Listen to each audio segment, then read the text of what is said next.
Welcome to our session on sustainable mining and rehabilitation in action. We extend our sincere gratitude to ERM for generously sponsoring this event. Today we stand at the crucial intersection of resource extraction and environmental stewardship, a point where the future of mining aligns with our collective responsibility to protect our planet. As we navigate through the complexities of modern mining, we recognize that our approach must evolve. We can no longer view mining solely as a means to extract valuable resources. We must also embrace the principles of sustainability and rehabilitation. This session highlights innovative strategies and practical applications aimed at mitigating the environmental impact of mining activities. As we move through the presentations, we invite you to reflect on how each topic connects to our shared objective, establishing a mining industry that prioritizes sustainability and environmental resilience. At the conclusion of the session, we will encourage you to participate in engaging discussions about the risks linked to mining activities and their rehabilitation, which are crucial for formulating strategies that safeguard both the environment and local communities.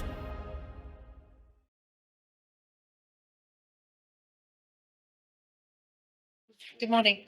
Thank you, everybody, for joining this very relevant panel. I'm Irene Bock. I'm from ERM, and we are a sustainability consultancy with a global footprint. I myself focus exclusively on mining, and I'm a partner within the organisation. Thank you very much for having us. We're very proud to sponsor this session. As an industry, we focus a lot on EIA. Of course, it's our permitting route, and it's needed for financing, for all the kind of regulatory aspects that come with an EIA. But as an environmentalist myself, it can be a tool that is very effective if actually applied tactically and relevantly to each operation. But for me, ERM's approach currently is how do we avoid impacts of design? If we do that and then only focus on mitigating unavoidable impacts, we result in the mine we all want to see from a very early stage of designing. But let's discuss this argument, right? Surely rehabilitation should be an equal priority when it comes to the design phase, as well as in construction, as well as in operation. I guess a little bit of food for thought on that one. Another consideration is legacy operations and the opportunities that new technologies bring for future reclamation or further reclamation, as well as, more importantly, effective rehabilitation of old operations. Now, I come from the city of gold in Johannesburg, and our landscape is dotted with all the opportunities in the world. Are they being taken? That's a question maybe to think about. So I guess for me, if you could just join me in welcoming my very experienced panel. First of all, we have Philip Heaney, who is also from ERM. We also have Richard Elmer, who you all know from the previous session, from ESOL. Francis Tonga, who is from Diamo. We also have Sergio Sabana, who's a professor from, bear with me, Nazarbayev University. We also have Philip Buckner, who will be joining us for the panel session shortly. To kick us off, we have Philip Heaney, and she'll be discussing the strategic mine water management and how we can unlock those new opportunities.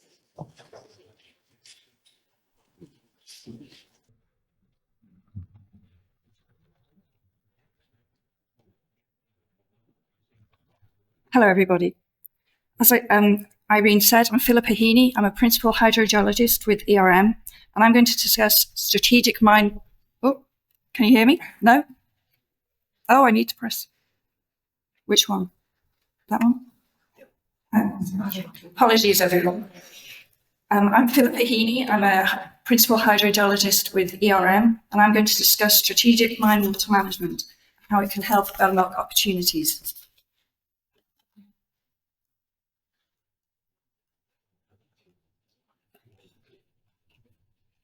So I'm going to look at three aspects: the role of water in mining, hurdles or challenges to mining in Europe from a water perspective, how to navigate these challenges and realise the opportunities.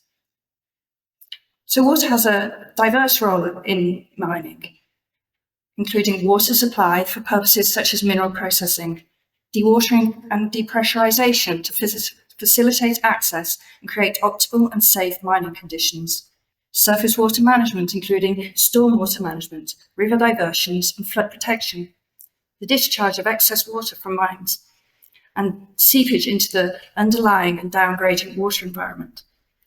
And water is also important in the interaction between the mine and the community and environment. The importance varies depending on the mine characteristics. For example, whether it's an underground mine or an open pit, the climate, and also the geology. And it can also vary during the life of mine.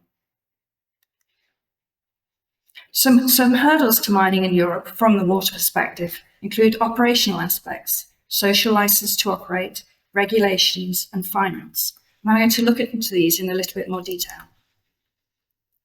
Very few mines have the right amount of water. Many mines have too much water and need careful on-site water management and discharge control. Other mines don't have enough water for their demand and have a water deficit. This can vary seasonally, and it can also vary through the life of mine. And climate change also impacts these, as there are longer droughts and more frequent rainstorms. Extreme events are becoming more extreme and more frequent. Extreme rainfall events can inundate the mine, cause damage or flooding to access roads and transport routes, and cause mining downtime. A mine also needs to operate within its license and permit conditions, and if the mine has abstracted water up to its abstraction limit, it can't take any more water. And if the excess water doesn't meet the discharge criteria, it can't get rid of it. According to World Atlas, Europe has the second highest population density in the world, so social license to operate can be very important.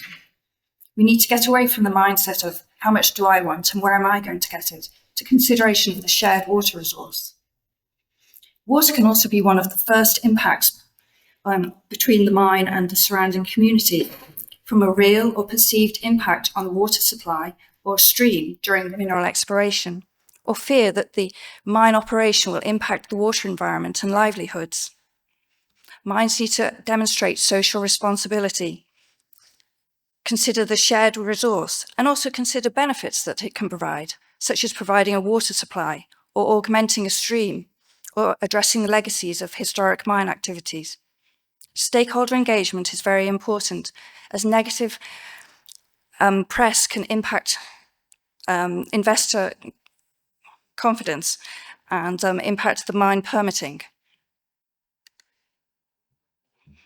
There are many regulations in Europe, and these are on a national and European basis. The most important legislation in Europe with respect to water is the Water Framework Directive. And the Water Framework Directive aims to improve the water environment in terms of quality and quantity, to stop or prevent deterioration, and to preserve protected areas. This can have impacts on mines with its licenses and discharge permits. There are many other EU directives, including the Impact Assessment Directives and the Mining Waste Directive, that can also cause delays to permitting or impact constraints to mining operations. And there are a number of industry guidelines and frameworks with respect to water management, such as the ICMM guidelines or the IFC performance standards. And more mining companies are expected to adopt these guidelines. Mines need to demonstrate responsible water management to obtain finance, and this may include evidence of sustainability and reliability, resilience, future potential economic value, and management plans. Reputation is also becoming more important to mining companies and investors. Mining activities can impact the water environment, and it can be long-term, cost a lot of money to resolve, and do damage to company reputation. Europe is also highly industrialized and highly populated, and cumulative impacts can be important.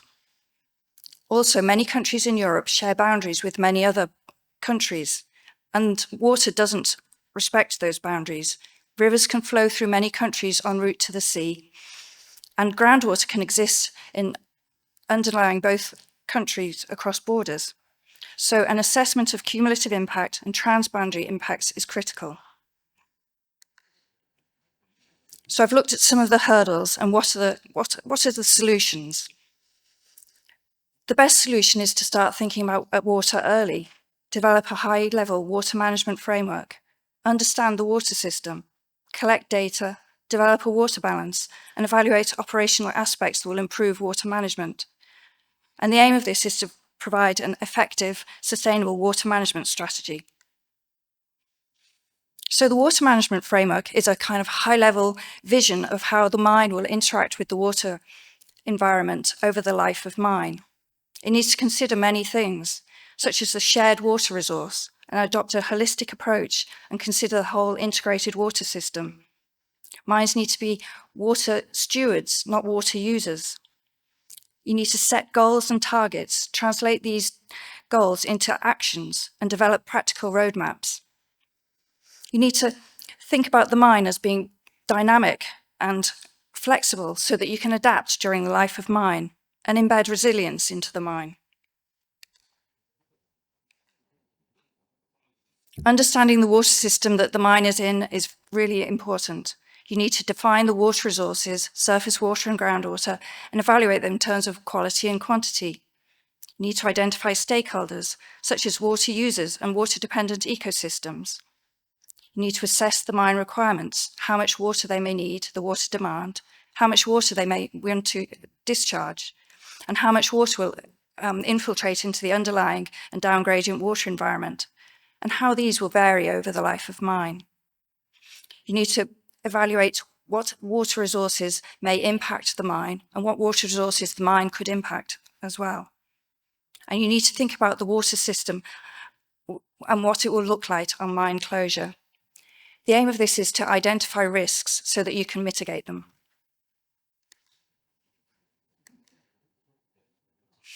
Starting data collection so that you can evaluate the water system is important, and it's best to start early to save time and money. Mines need to set up a water monitoring system, and a mineral exploration hole can be turned into a groundwater monitoring hole with very little effort, time, or money, and can provide the first data collection. The mine needs to keep robust data records and save them safely in a comprehensive database so that they can be accessed and provide transparency and accountability. Once you have data, you can start to evaluate and account for the water. You can develop a comprehensive water balance, and this can be simple or complicated, such as Excel or GoldSim, and this may depend on where you are in the mine life cycle. The aim is to understand what is happening to water on the mine site and in the wider catchment. You want to optimize the water circuit, do predictions, identify uncertainties and sensitivities. You need to build resilience into the mine, reduce risks, and hopefully costs. There are many different operational approaches. The most simple is really to think about reduce, reuse, recycle, minimize losses, minimize the amount of water that you need to treat, and maximize recycling and reuse. You can also consider advanced monitoring techniques so that you can make data-driven decisions on using real-time data. To carry out predictive modeling, and once you have operational data, confirm these predictions or update them. Consider new technologies that use less water or poorer quality water, and invest in water treatment facilities that reduce long-term liabilities. Other things to consider are zero discharge sites or nature-based solutions such as wetlands to store water or to provide water treatment. So the aim of all these studies is to create a robust, sustainable, optimal mine operation which minimizes impacts, balances mining needs with other users, and is regulatory compliant. An effective water management strategy can help unlock opportunities by facilitating permitting, providing optimal mining conditions, delivering strong company reputation, and adding value and investor attractiveness. Thank you. There you go.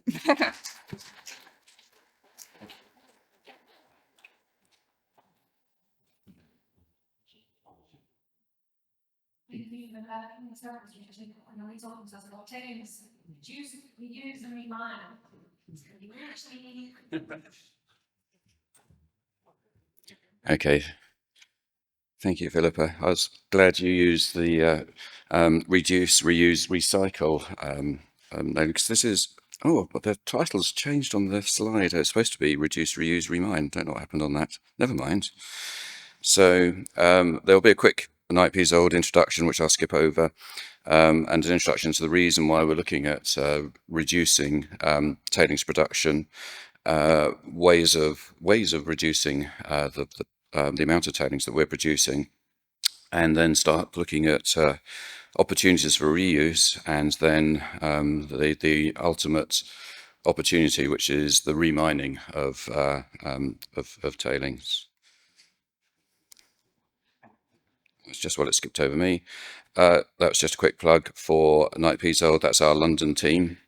We've just moved into sparkling new offices, so we're looking forward to going back to that.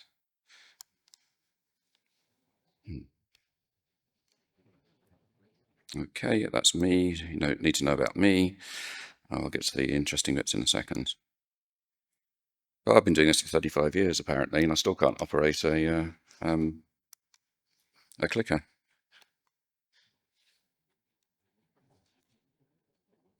That went the wrong way. There we go.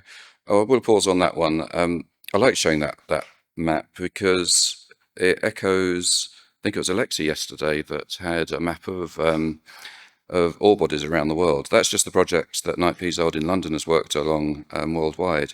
And you can see the geological domains actually come out of that, particularly the Western Tethyan belt that we do a lot of work in, and the work in Kazakhstan and so on, and through the African Rift Valley as well as the West African Gold Belt.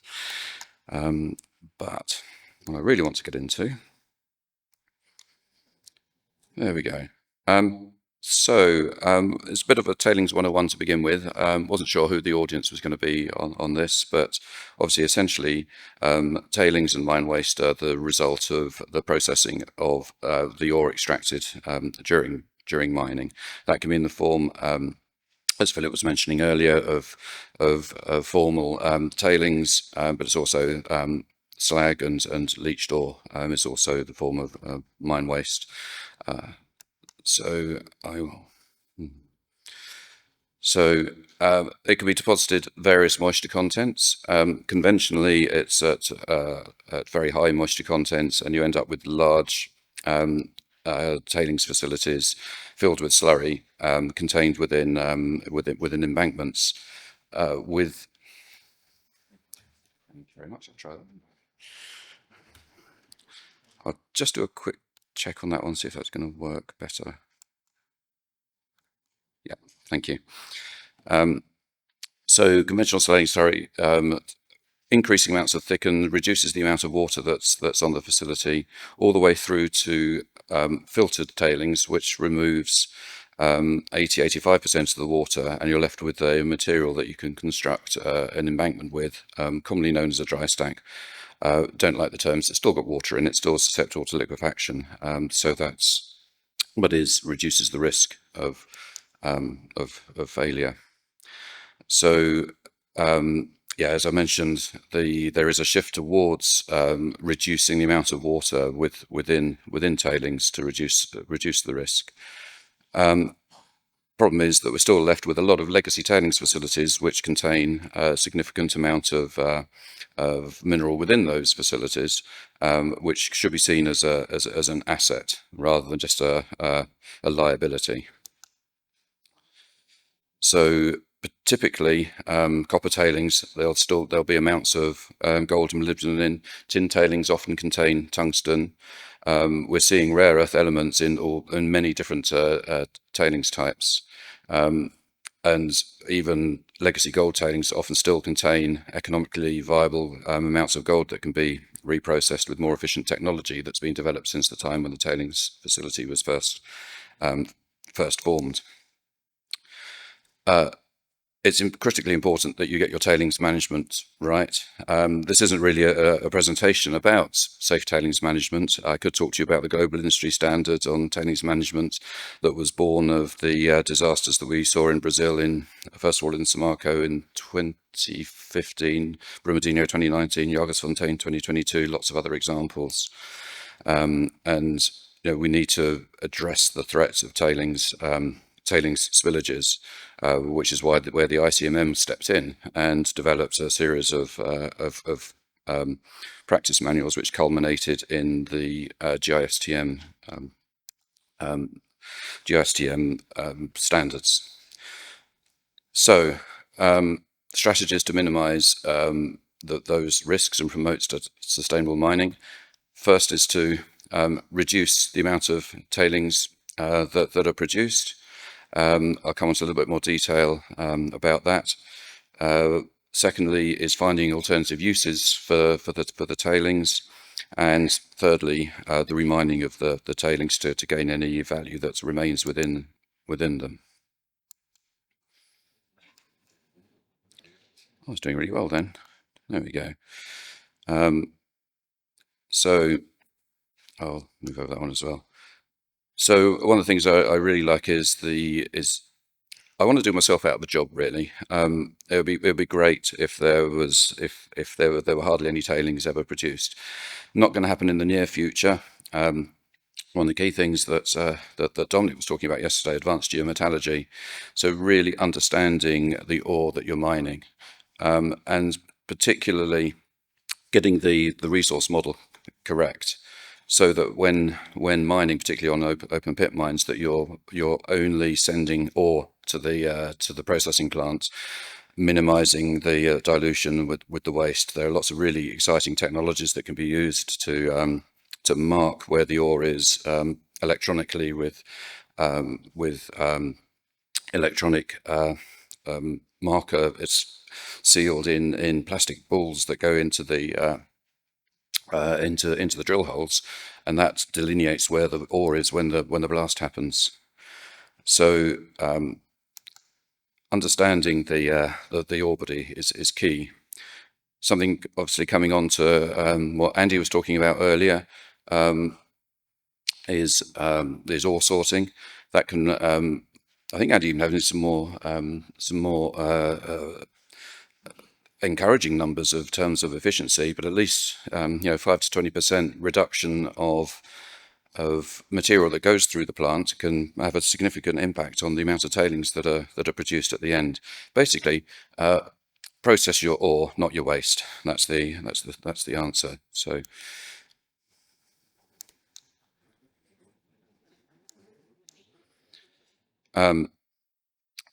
Other perhaps potential, probably more of future to be used in the future is in situ leaching.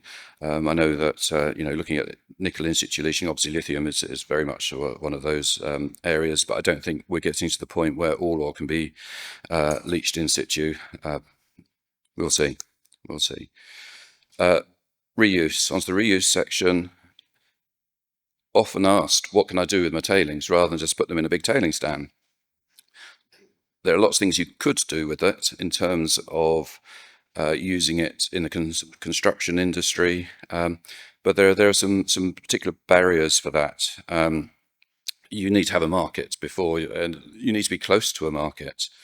It sounds like a great idea. We've got all this material we've extracted. Can't we use it? Not always. It also depends on the geochemistry of the tailings itself. But there are other specialist uses that are being developed, but it's still only a very small proportion of the tailings produced gets reused. So it's still a bit of a target, the reuse, rather than reduce. Make sure that the processing is done efficiently. It's a lovely little slide there of a copper tailings with significant amounts of copper. Just the results of the flotation are still sitting on the tailings. Get that right in the plant. Stop sending your resource to the tailings. Make sure you're efficient in reducing the amount of metal that goes into the tailings. I think that was skipped on. So yeah, yes, as part of the circular economy, already been touched on by earlier speakers, minimization, better ore selection, ore sorting, recycling, reuse. Then we come on to the remining of existing tailings, also minimizing the tailings footprint. All of these areas of reducing the amount of tailings will reduce the size of the facility that you require. So the opportunity for tailings remining, as we've said, the historical tailings facilities can contain potentially economic concentrations of precious and critical metals. With the advances in extraction technology, tailings can be reprocessed and extract further commodities. Either they weren't a target commodity in the first place, or the extraction processes have improved so much that it then becomes economical. Also highly related to the metal price, because that then brings uneconomic minerals back into economic recoverability. We're producing 12.7 billion metric tons of tailings every year. So yeah, we really need to reduce that amount and make sure that we maximize everything that we can to get out of it. After that reprocessing, remaining tailings can be stored in new facilities. So this is a great way of cleaning up legacy facilities that may have been not designed to current standards, may not be lined, may have potential impact on groundwater. And the new facility, you're still going to have tailings after reprocessing, but create that in a GISTM compliant facility. I think that probably covers what I've just said. Yeah. So the last part of the presentation is reduce, reuse, remine. So rather than recycle, remining. So we've come together with Barra, as Andy was talking about earlier, and Grinding Solutions in the UK to give a one-stop solution to extracting value from waste. So it's bringing together Barra's expertise in resource evaluation. So that's why we're very keen to talk to Philip about the downhole XRF opportunity. Typically, we'll use sonic drilling to drill tailings facilities to be able to get the samples for met testing. GSL will do the metallurgical testing, find out whether the mineral that's in there is recoverable, do pilot testing scales, and obviously ourselves at Knight Piso will bring the whole engineering piece together.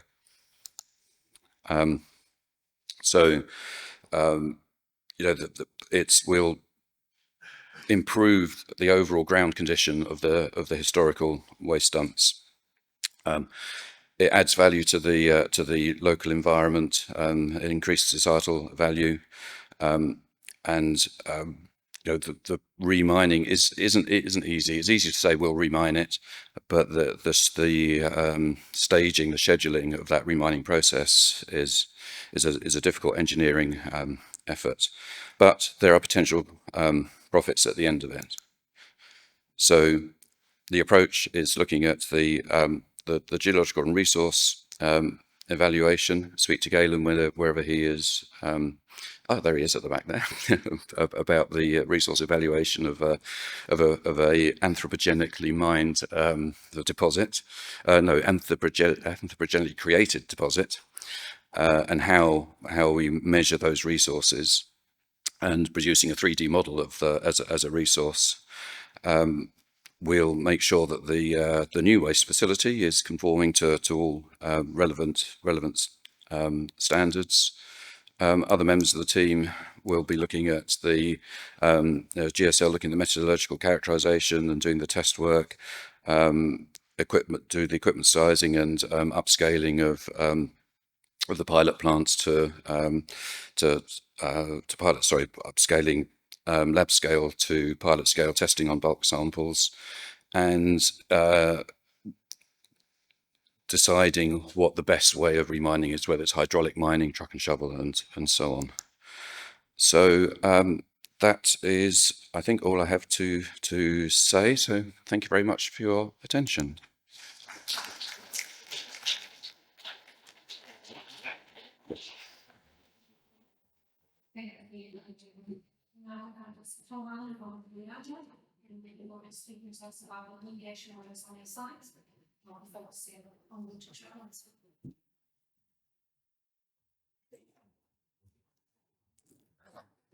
So, good noon, ladies and gentlemen. Let me, in 15 minutes, to explain approach of Diamo State Enterprise to remediation processes in consequences to production of raw materials, to production of some materials that are placed on the market. Maybe you remember a presentation of Mr. Pashek yesterday.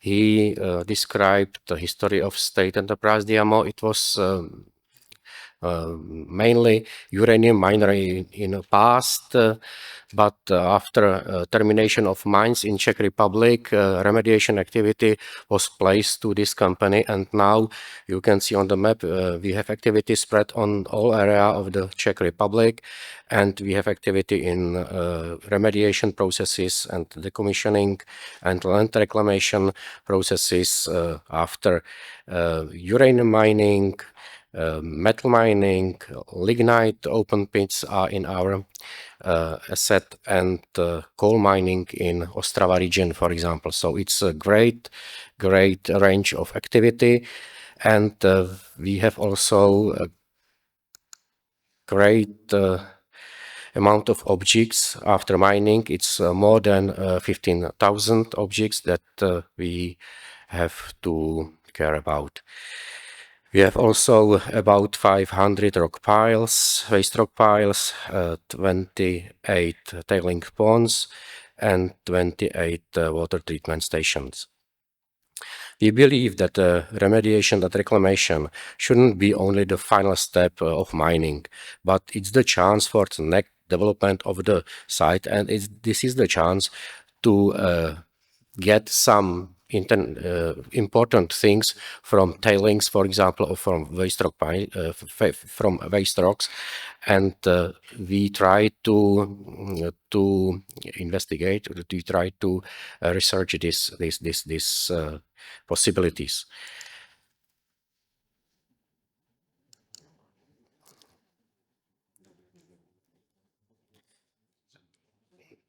I have chosen three topics. The first topic is waste rock piles and remediation of waste rock piles. The second one, it's tailings pond, and the third, it's water treatment.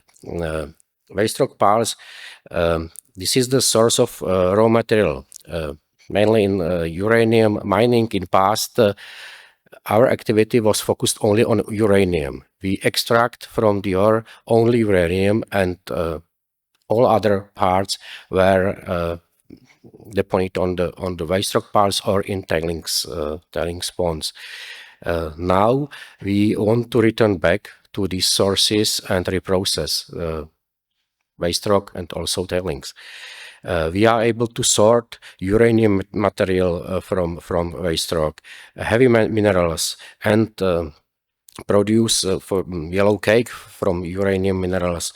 We separate construction material like stones, gravel, and also we use some part of material for reclamation. So this is the source of a lot of useful material. The second level of remediation is also to give back the site to the nature in a safe form. So, and then we are able to prepare some places for next using, like solar parks, woods, and etc. So I have prepared a few pictures about this activity. So in the first picture you can see waste rock pile during operation. The second picture shows remediation process, and this is the picture that shows the final step. This is the waste rock pile that was transformed to wooden hill. tailings pond, it's also the source of material. People before me were talking about great possibilities on these fields. We try to reprocess these tailings. Yesterday we heard about the Supremo projects where we are a member, and we try to extract rare earth elements from tailings after uranium mining. And also this tailings pond could be safe dumping site for mining waste. I put great emphasis on the safe because of construction of this tailings ponds, and also these tailings ponds has very good monitoring system, so it's very useful to use these places for next activity. We are prepared for construction of solar parks, and we have some solar parks you can see on the dams of the tailings ponds, and also at the middle parts of tailings ponds. And also we are thinking about possibility to landfilling of norm materials in these tailings ponds in future. Water treatment, it's a very important topic, and I have chosen three typical activity. It's mine water treatment after in situ leaching, because it will be a facility where you will go tomorrow during the trip to Stráž pod Ralskem, and tailing ponds water treatment. It's the most expensive part of water treatment, but this water could offer a great opportunity to extract some salts from this water. Mine water treatment, it's the cheapest chapter of water treatment. We use precipitation, filtration, and absorption processes, so very simple processes, and this is the source of uranium. The concentration of uranium in this water is very low, but amount of the water that must be treated is very huge. It's in millions cubic meters per year in each mine. So if we calculate the amount of uranium that is in this water, we can calculate that these amounts are very high, and production of uranium from this source could be in tens tons of uranium per year from each uranium mine. It's also the source of heat, because the water that is underground has constant temperature and could be used for heat pumps, for example, for heating agglomerations, for heating industrial objects and other. And I think in future it would be a very valuable source of water, because even now we have in Czech Republic parts where, for example, South Moravia, where we feel lack of fresh water for agriculture, for example, and water from lignite mines could be good source for this segment of agriculture. Water treatment after in situ leaching. It's a rather complicated process, because it's connection of precipitation, filtration, stripping, processes, evaporating.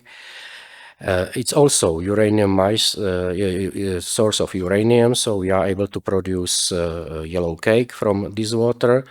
But also we produce ammonium water, aluminum sulfate, and now we try to extract also rare earth elements from this water. And I hope we will be successful in this, and in future we will extract also these elements. And this facility you will see tomorrow. The last activity in water treatment, it's uranium uranium tailing ponds water treatment. It's the most expensive technology. We use membrane processes, evaporating, sorption, and from this water we are able to produce yellow cake and also sodium sulfate. So thank you for your attention.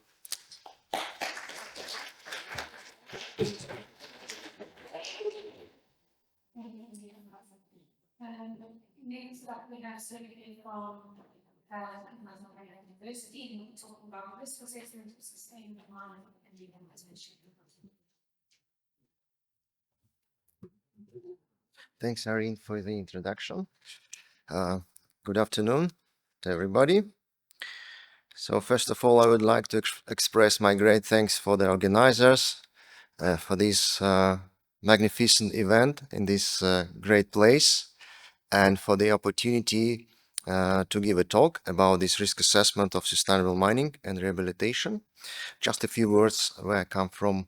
This is Nazarbayev University. This is the state university in Kazakhstan. And this is quite fresh, established in 2010. And I'm working for School of Mines and Geoscience. And this is, we started 2017, so we're quite young. And first batch of graduates was 2019. And our graduates spreads around the world with the different countries, different consultancy. So I'm very proud about this. And all education in English language. We have about 400 foreigner professors and 6,000 students. For our School of Mines and Geoscience, we have 250, 300 students and about 20 professors. So 3 departments: mining, geology, and petroleum. So, and we are a research institute, so 50% of our time we contribute to research. So that's going to be a presentation content. I will go from the introduction, then shortly we'll be talking about risk assessment in environmental management, then move on to the land rehabilitation, then evaluation and sustainability of mine rehabilitation, and conclusions. So just very briefly about risk assessment, what it does. I believe most of you are already aware about and know very well. So that's what is the risk, yeah? So this is a probability of event that could happen in the future. That's maybe some bad event that you want to avoid. And of course, that's consequences that's related with this event. And then you can see from this diagram, this is a typical risk matrix that's most cases using. So we have an x-axis, your probability, what could happen, and on the y-axis, that's severity of this event. So that's maybe probability is very high, but you do your whatever, you can use some different approach, stochastic modeling and other things. You do maybe multiplication on severity, you can get you with your risk magnitude. Yeah, so you might have your very low probability, but magnitude might be very high. So you do multiplication, you're getting with that magnitude, but you should describe what does it mean. So if it's like you have very simple from 1 to 5 probability and severity, so 5 to 5 you have 25, what it means for you. Yeah, so and what is that risk? Is that acceptable risk or not? So you might move on to that area where is that red colored, this is not acceptable, some reasonable practicable in this green colored, and acceptable that part which is the very small magnitude. So and it depends where you are. If you talk about aircraft crashing, so you might accept just 0.0 something risk that this might happen, and also you should contribute this within the time. Yeah, so for the last 10 years maybe something happened, or 30 years or 100 years. All right, so and that's a few definitions. That's design. You need to go for the risk assessment, environmental management, design of regulations in determining societality, acceptable risk levels, which may form the basis for environmental standards, then providing a basis for site-specific decisions in land use planning, or citing hazardous installations. Then prioritization of environmental risks. And for example, if you have some chemical in the stuff, so that's which chemicals to regulate first and then prioritize all those risks. And then you do your comparison of the risks. So enable to make between the resource being allocated to the control of different type of risks, or to allow risk substitution decision to be made. So that's I bring this diagram. I think that's came from Institute of Geology and Mining from Spain, and from authors from scientific papers. They propose this simplified environmental risk assessment, which is shown here. And so first of all, you collect all information from mine sites inventory. You do this, and then you split what kind of risk you have: high, medium, and low risk. And maybe starting from this medium risk, and arise the question if there any certainty in the risk assessment. So if it's no, you need to go for detailed risk assessment, and then you can also split by human, by enviro, or economical stuff. And then, of course, if it's high, you do your prioritization list of mining sites with a high risk level, and then you do your remediation proposal. If it's no, and that's medium or low risk, maybe you can go through this stage or skip it. So remember that. So first of all, you are identifying what kind of risk you have as much as you can. Then you split this, prioritize which are high risk. Then you go with that risk analysis. You can do different expert evaluation. You can do stochastic modeling with help of different Monte Carlo simulation stuff. So, and then you come up with results. With this, you do your risk mitigation or risk avoidance first of all. And if you cannot avoid, you do your mitigation, or you could do risk transfer, for example. So you transfer risk, for instance, for insurance company. So this what is possible. And let me come back to the mine also for the land rehabilitation. And this is presented from one researcher, Galster. This diagram is showing that for the simple restoration, you come back to the original ecosystem that was metalliferous savanna. But if you do rehabilitation, so that's create highest forest, evergreen forest. So, and then again, some definitions. So enhanced species selection focused on functional traits or phylogenetic relationships, improved species selections for effective rehabilitation, improved ecosystem functioning that promotes better nutrient cycling and carbon sequestration, enhancing ecosystem health and resilience. And biodiversity recovery, that successful establishment of diverse native species leads to improved ecological balance in rehabilitation areas, and effective monitoring strategies. Comprehensive monitoring of taxonomic and functional diversity provides essential feedback for adaptive management and management of invasive species, and development strategies to control invasive species, enhanced rehabilitation success. So another example from mines in China, those coal mines, rehabilitation. So that's authors produced a sustainability cube, which is in this diagram, A and B for different mines. A is Taishan Xinshan National Park, and V Wangshan Gongkang. Sorry for the pronunciation, maybe it's not correct. And just simply saying that A was not really successful for post-rehabilitation. From that, you can see economic access.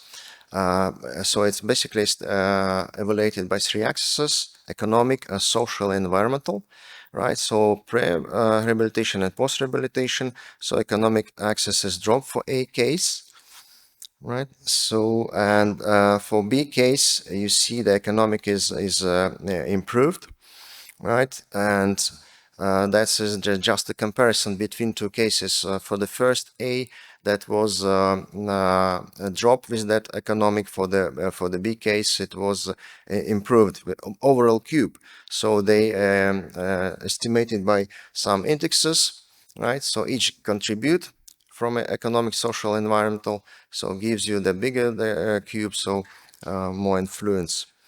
Right, so that's the again some definition from environmental, social, and economical sector, and overall implementation. National mine park improved overall sustainability despite challenges in social sector.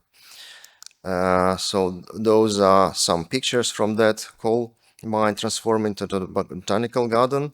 So this is about this Washan National Park for economical restoration. And what's really happening, yeah, when you do your restoration, but anymore you need to consider this impact on the economy for instance, for local GPD. So, and now you don't have any more these mining operations. So for this small area, mining area, you don't have people immigrating, so going out, that is dropping. Therefore, you need to consider all together. So just briefly about this. And I think those are what I presented, and I would like you to move on to that, some museums and abandoned mine sites for the advantages that you may get. Why I'm showing this is actually in Estonia. I used to work for oil shale mines in Estonia in my early career stages, and therefore I'm showing this. That's you can do jeep safari, you can do climbing for the old processing plant, enrichment plant, name it, right? So we can visit this mine site, do some drilling, maybe cutting, can have a lounge there, some boat facilities. So this is another museum which created from that waste dump, actually production from shale oil producing, from plant, shale oil processing plant, and this is produced from semi-coke, right? Semi-coke is quite, full of rich of these chemical components, which is quite dangerous. And as I don't know how they created this ski resort, because inside the temperature with the thermal process inside of this dump is plus 80 within the whole time in winter as well. So not sure. Also other facilities you can see, but I remember this all from my childhood, so I wouldn't use it. Right, so another one is that from old quarry from prison. Yeah, prison was 1938 and was closed 2013, and now it's so they name it. If you can see this bottom right picture, name it Estonian Maldives. Yeah, with that nice sound, nice resort. But anyway, so this is something that's you can do for this. So in conclusions, the future of mining lies in its ability to balance economic, environmental, and social objectives, and well-conducted risk assessment of sustainable mining and rehabilitation provides foundation for not only reducing potential risks for harm, but also for creating long-term value for society, ecosystem, and future generations. And collaboration across sectors, transparency, and innovation are fundamentals to ensuring that mining activities leave a positive and lasting legacy. That's all. That's the references. And thank you for your attention. Thank you. Would you like to join us on panel?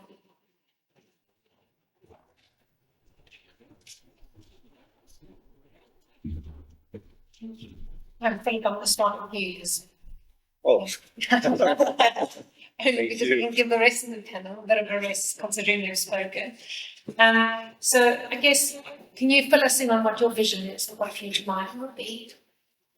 yeah, I think the future mining should be with a very low environmental footprint. And I think when we mine material from these mines, we should use all of the material, or most of the materials we mine, not just the metals we want to get out.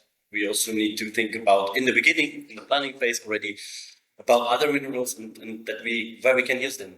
And then we should, I think my vision is that we should develop in the future flow sheets that show that we can also use or create construction materials and several products because we invest a lot of energy. We are making let's say big holes in the earth. It's a big impact on the nature, and let's make the most out of it.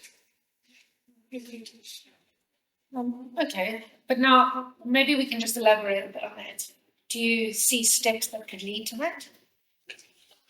Yeah, I think first we need to work on our tools. Let's say so we need technologies. I think with the digitalization we have quite some chances to improve technologies like sorting.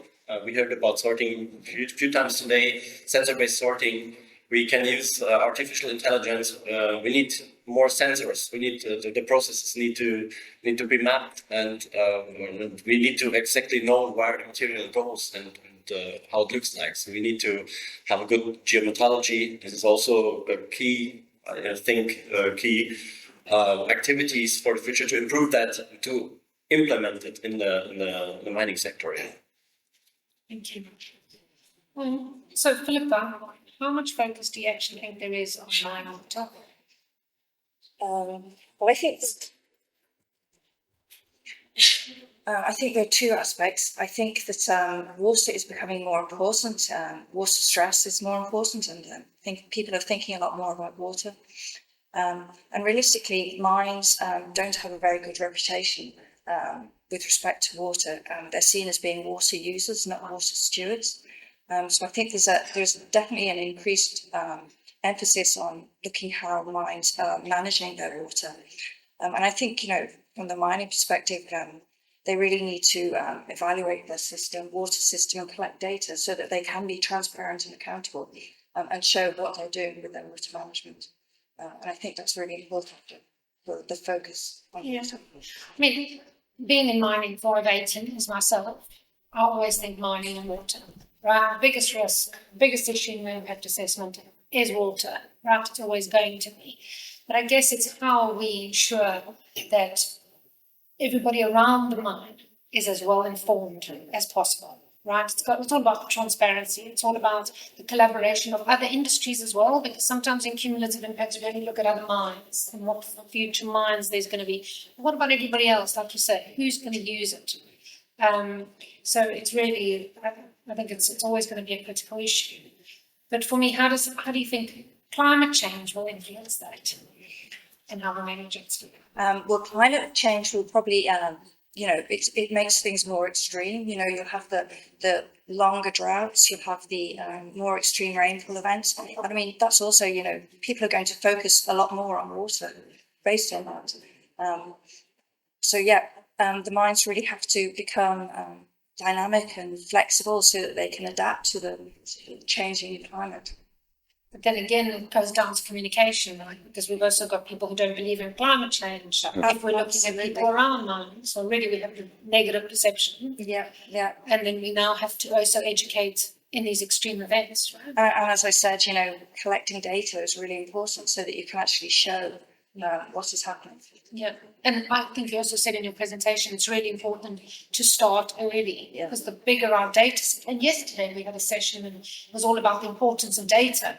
So it all interlinks, right? And it all tells a story. And it's not only for us as miners or support of mining. It's also about the people that we're trying to communicate with, to actually educate and bring on board. In terms of social license, it's not only saying what are you going to get as a society, it's also how you're actually going to be impacted. And it's not only mining, it's climate change, it's additional things, it's other industries, it's a cumulative effect.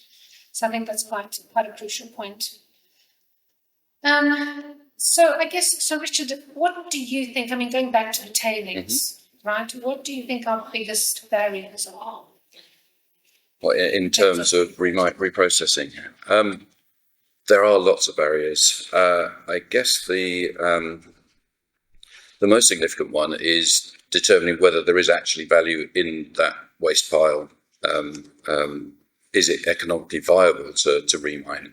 That's the biggest challenge. There are some unusual challenges as well, in that some historical mining areas are actually preserved as part of social industrial history. So that provides heritage. cultural heritage. Exactly, yes. So that is a barrier, but could be seen to be okay. We'll leave it as a mined landscape. The problem there, of course, is that there's still likely to be water discharges that are unlikely to meet discharge consent requirements and so on. So there's a bit of a potential barrier there. And I think one of the things that could be done to release the value there would be access to maybe some sort of funding, EU funding, individual countries' government funding, that sees the benefit of cleaning up pre-mined areas, and that would mean, marginal, or even if it was uneconomic on its own, then potentially governments could step in and support the remining process, so that they then gain from having a reduce the long-term cost, because they're not going to have to treat mine waters at a government cost level, and can enable the whole remining process and clean-up process to be more economic. Yeah. Thanks. Because I think again, it's mines are always seen as it's all about the money, right? It's always what's the bottom line. So it's almost finding that balance on how we communicate that, I think. And it's going back to your cultural heritage, but we're seeing that in Cornwall at the moment. So there's a couple of peaks that are potentially going to be mined, and those are regarded as, people like the peaks there. And they shouldn't really. Yes, exactly. So, it's that's a very real instance. But there's also the opportunities of what we can be left with. We've seen it in the presentations today. If it is a legacy town, what can we do to promote that culture? To have people walking through the town for a museum, for instance. And our cultural heritage team at ERM actually does a lot of that kind of thing for a lot of the major players, and how we can preserve cultural heritage of mining and leave something behind that actually communities can be quite proud of, and not just the bad stuff. Yeah, I enjoyed Sergei's presentation with that. I want to go there. Yes. All of those places. That looks great. Those pictures were so telling. They were just ideal. And I don't think people see past mining often, and what can be left with. So that's quite relevant. So I guess if I could go to Sergei, actually, because it was really interesting. I wanted to know more about Kazakhstan, really, because I haven't heard a lot about it. I haven't worked in Kazakhstan myself personally.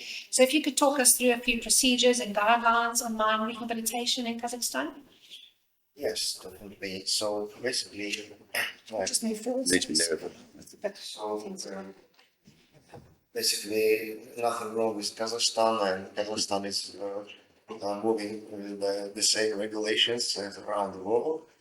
And recently was a new mining resource estimation code established based on that JOR code in 2021, which we've seen from that presentation. My former colleague says okay, and I think it was enforced in 2021, but it was 2018 first listening of this. This is mostly copy-paste JOR code, and of course you should follow those things if you want to attract investors to go for loans or to be listed on stock exchange. And in this case, you need to follow, but I think it's not really regulated. For nowadays, maybe 50% of companies they have all founded largely, and they followed previous old one from solid time to get regulations. But anyway, they are quite strong in terms of environment safety. Another thing, how they follow is inspectorate, how they check it. So through the regulations, all following this environmental, social impact assessment, water treatment, and all those things. So this is really important to the economy. So in that perspective, things really in Kazakhstan. Moving forward to follow this, the greater principles to protect the environment and society. All those nice to you. Some last visitor type of area as well. Just chip in on that because we do a lot of work in Kazakhstan. So a good example is Nikolaevsky mine, owned by Kaz Minerals. We've developed a closure plan for that facility. Responsible international companies like Kaz Minerals, like Kazink, owned by Glencore, BRG, lots of the big companies in Kazakhstan.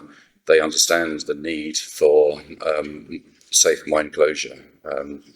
So we get heavily involved with that. And just to reinforce as well the fact that Kazakhstan's doing the right thing, we're undertaking GISTM tailings audits for all of Kaz Minerals facilities across Kazakhstan and Kyrgyzstan, and developing tailing strategies for Kazink and so on. So those companies they engage with international consultants, and that makes sure that they are doing the right thing in terms of closure and rehabilitation. That's great. Great. And is there regulations that relate to risk management directly for sustainable mining? There are no specific regulations, but only what I've seen, and they're not related to mining, but overall for restoration for all enterprises, not specifically for mining, but they exist with, for example, for water treatment. So risk assessment, risk management, they exist. Okay. So then I guess this talks back to what you were saying then, Richard. I guess it talks over they use international best practice and guidelines. Yeah, and there are strict environmental codes as well. There's a new environmental code that came in, forget which year. So yeah, that sort of controls it from a government perspective. But yeah, the mining companies are adopting the standard international codes that we're all used to working in, whichever country we're working in. So I guess if I can go to your concept here next. I mean, it's really lovely to see a real life mine in one of our presentations. So thank you for that. So what are the plans for your mine infrastructure after decommissioning? Are there... Yes, the decommissioning of the mines is a very great topic. And I think it's a great opportunity to use this mine for storage energy, because we have a rather deep mine, about 1 kilometer is depth of some of them. And now we have the projects for repumping power plants, some equipment on the base of gravitricity, but we have to balance between the technical possibilities and disadvantages, because it's possible from the technical point of view, it's possible, and economy, because to keep the mine in active mode, it represents about 100 million Czech crowns annually operating costs, ventilation and other things, pumping of the mine water, treating of the water, etc. And this is now the main problem of this project, because we are still out of economy.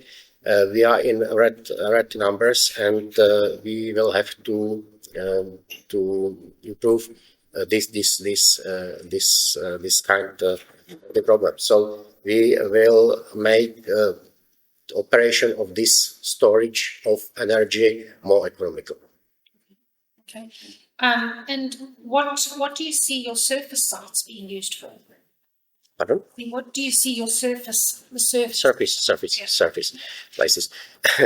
Yes, we have also some projects of the revitalization of the surface places. We must imagine that after termination of mines, we also have a great amount of people who are now without work. So if we are planning of revitalization of some areas, so we try to make some symbiosis between industrial area to prepare to bring new possibilities for work. So it's some new using of these industrial objects, etc. Area for free time. And also and it is very important. I think it's some things for education of the people, not only museums but also some research centers, etc. So it must be the symbiosis of this from the social point of view, and also as I said, we want to give back this area to nature. And there also must be some areas with natural parks and this environmental objects. So it must be the symbiosis of these things. And yes, we have some project, for example, for North Moravian district, because it's after a termination of mining of coal, we will have tens, thousands people without work, and we have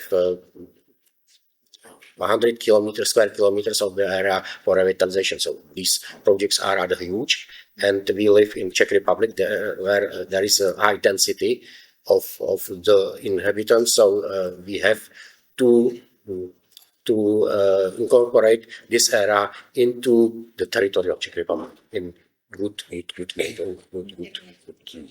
Thank you.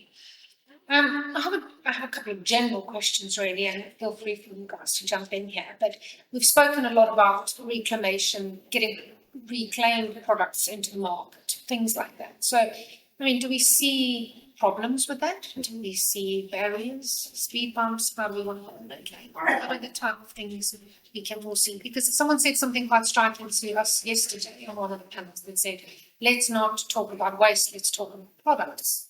Okay, and that's great. I think it's a great analogy. But what are the issues that we foresee with that? Maybe I can answer on that. We had some colleagues of the Mining University of Freiburg. They had a project and they used some waste, arsenic waste, to create some ceramic material. You can use it as a roof for roofs, and they were cooperating with some construction company and so on, and they tried to sell this product, but nobody wants it. I mean, it's a safe product, but it contains arsenic, and the color was a bit different, and so nobody wants that. That's a really big thing, I think. But in terms of now we see, but that was about 10 years ago. Now we see a change even in the regulations in the construction industry. For example, in Germany, it becomes more and more a must to use recycling material, and they are sometimes looking for new sources for this recycling material they can use, and that's why here the mining sector can jump in and provide this kind of materials. So this is there are new chances due to the regulations, I think. So one of the barriers that we had on one of our projects in Europe was that we were looking at the mine waste as reuse as an aggregate, but they said, no problem there. If we convert all our mine waste to aggregate, it will destroy the local aggregates industry, and they weren't willing to destroy the local aggregates industry to find a secondary use for their waste. So that's just an example of a barrier, is that it can disrupt in a bad way the existing economy and jobs and so on. It could be argued that they're better off closing down the small quarries and whatever and just use that mine. But yeah, just an example as to the social impact of suddenly flooding a market with cheap, almost free construction materials. But then does that talk back, I mean, this is me speaking out loud, but does that talk back to the type of socio-economic analysis and modelling that we actually need really early on within the industry, so we actually know what we're getting into? But like I said in the intro, bringing in rehabilitation, bringing in reclamation into the bigger project process and schedule, like I think Philip was saying. You mentioned it. Yeah, it's not necessarily that we want to. It's post closure. It's not. It's actually an extension of the mine. I think you had said. Yes, you had said, Thomas. So it's a really interesting way to approach it, actually, and we can mitigate the issues by knowing about them up front and then knowing what kind of reclamation we need. So it's really interesting. I guess, does anyone want to add anything to that? Because I know that's quite on topic. No, okay. So in general, I guess we have to close. I know we've come a little bit early. Yes, before we do, is there any questions from the audience?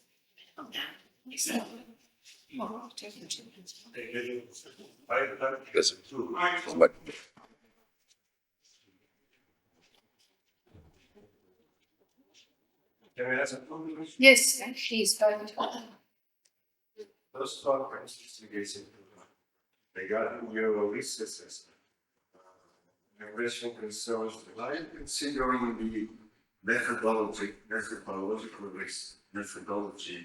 Because at every stage you estimate the risk using different methods, right? And you need to understand how accurate the results are.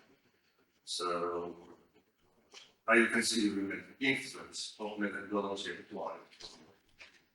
Risk assessment differentiation.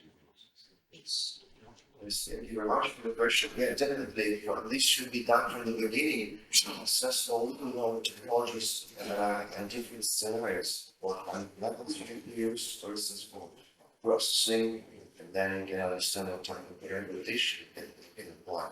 So this is from the beginning and all the early stages, and then you can come up with those scenarios and those probabilities and those risks, and of course with this.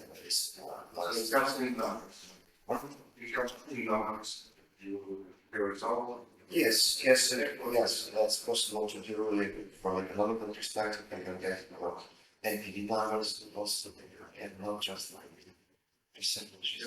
Thank you. Now the second question, please. Thanks for your presentation.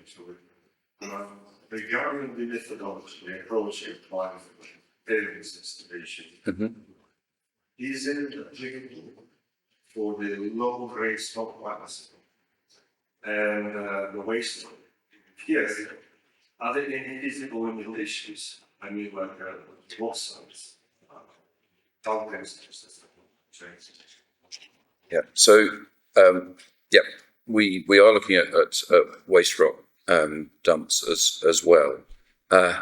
They are less predictable than tailings facilities. It's fairly well understood what goes into a tailings dam because you've got the plant records, you've got the recoveries, and so on, and so you know you can estimate what goes into the tailings facility.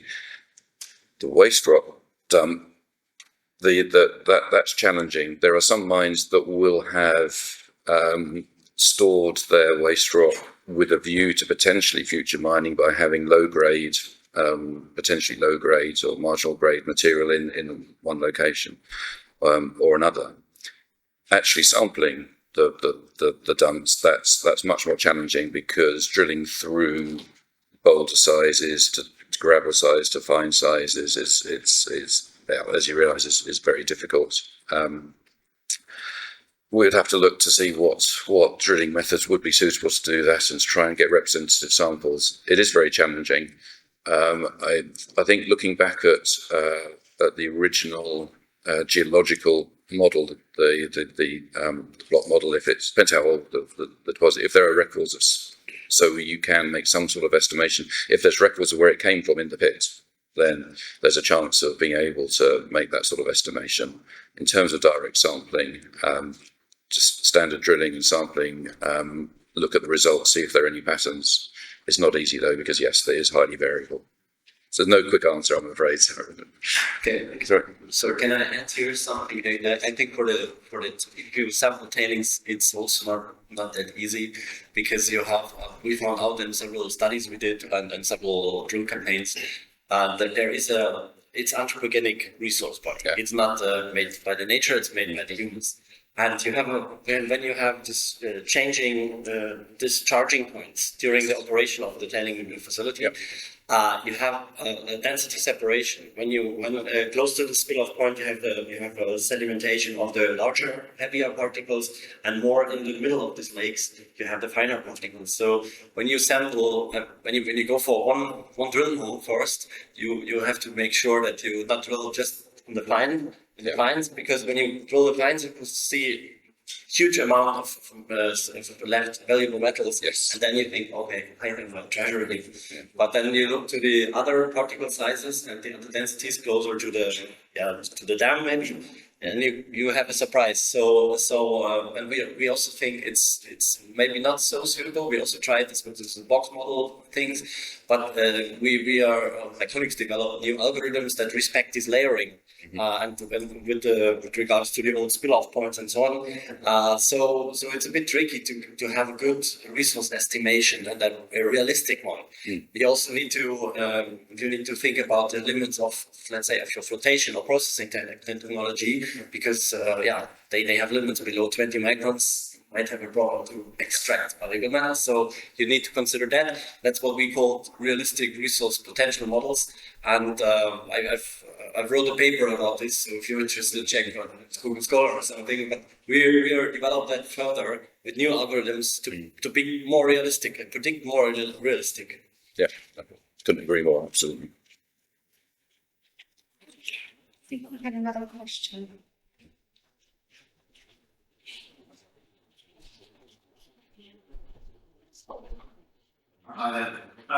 One for Richard on a really interesting case study on the savings. I'm just wondering, you mentioned the potential of using down SRS into the assets. Would that be for the purpose of general geochemical characterization, or are you thinking with mining set for resource estimation? Just to be interested in case study, we were able to make a few cases out there, which the managed to do that. Interesting to understand it more. Yeah, no, I was picking up off something off Philip's presentation earlier, so I'll pass over to Philip to develop that. Yeah, I think it is super hard to say or give a general answer to that, because I think every tailing is different and every tailing has its own fingerprint. And you need to first check the history. You need to check the technology during the processing period of the material. You need to collect a lot of information, all the information, and then you can, based on that, you can choose the right sampling method and the right method. I think you can use definitely to let's say if you connect it with mineralogical information from samples you take, you can connect this data with the direct push data, with the XRF data. But it's always a combination. It's not that you can just use that and then you can do it for every tailing there. It's not possible. Sometimes it's not possible because it's too dense. You can't push it through. There are a lot of different reasons or things that can happen. So I think it's always good to have, like you said, these tailored solutions. So you start analyzing it, collecting the data which is there, and then make your plan how to sample it. Yeah, I think a really interesting example is available to you. For example, you sign agreement to take counterpart states and you counterpart, sorry, and then potentially if you get a robust correlation, then perhaps you could use the XRF to in the gap when you might not cover materials on the site. So that's an interesting case. Yeah, that's correct. Yeah, absolutely. Yeah. So yeah, looking at typically we're looking at doing sonic drilling to retrieve samples on tailings facilities. If you could then twin that with XRF and then use quicker to undertake XRFs or through CPTs around, then yes, yeah. But you're never really going to get like a JORC compliant resource estimation. Well, potentially, but it's I mean, you may be able to advise it. Very a few out there. I didn't actually know the words. Yeah. Interesting point to investigate. Yeah, absolutely. Yeah. Also, the sonic drilling is a bit tricky on tailings sometimes. We used a supersonic drill rig, and that was because of the moisture and everything. It was hard to get good samples, because you have an aligner which is 3/4 full of a mud, and then you have some space left a really good sampling can be tricky with that. It is. Yeah, there's no easy way. Any other questions from the audience? No? Okay, so I guess to close, from everybody, thank you so much for taking part. I'm going to just put a really raw one out. Can you give me your definition of sustainable mining, please? Richard will be controversial, I'm sure. You start with me? Start with me. No. Sorry, start with the other end. I'm looking at so yeah, go ahead. Think about this. Okay, we can start with Richard. Go on, Philippa, do you want to give it a go? Well, I'll go for it. Oh no. So we're coming back to me. So what I said before, the slight controversial view is that you could say that there's no such thing as sustainable mining, because by definition you're removing the resource from the ground and you're not putting it back. You are using it for potentially for renewable power generation. You're using it for infrastructure, for whatever you're using it for. That material is never going back in the ground. So I do absolutely agree. The right thing to do, of course, is mitigate all the impacts that has, and there are lots of mitigations, but they are all mitigations. It is unsustainable ultimately in the long term for the Earth to keep giving raw materials. There is a finite amount. Okay, we might be talking hundreds, thousands of years potentially, but. So I guess I see the term sustainable mining as doing the right thing whilst extracting the very necessary materials from the earth, and minimizing the direct impact and mitigating it as best you can. Okay. So I guess is it everybody's own definition of sustainability and the word sustainable? Yeah. I think that's what's open for discussion. Maybe you know that sustainability was invented in Freiburg by a former mining guy.